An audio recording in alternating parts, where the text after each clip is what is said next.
Isang rare condition po ito of inadequate or absent production of the anterior pituitary hormones.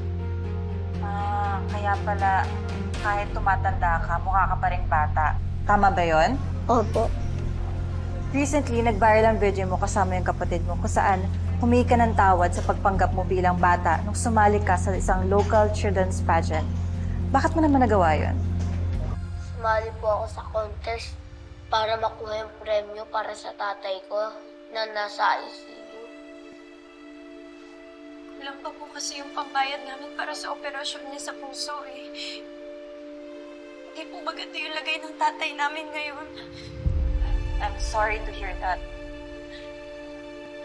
Nakapagsinungaling po kami tungkol sa totoong edad ni Kuya. Pero hindi naman po namin ginusto yung ginawa namin eh. Pinagsisisihan po namin yung ginawa namin. Hindi na po talaga namin kaya mawalan ng tatay.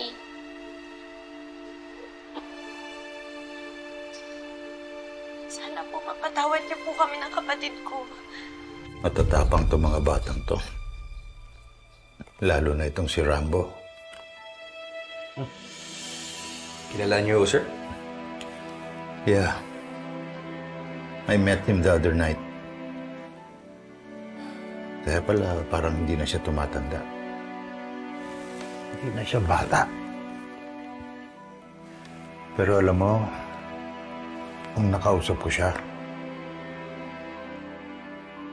parang gaan-gaan ng loob ko sa kanya. Mukha naman siya mabuting tao. Responsable. And it shows. Hinarap niya ang mga pagkakamali niya. Makatao. Mapagkumbaba. Yan, sir. Mga qualities na hanap ninyo sa isang public servant.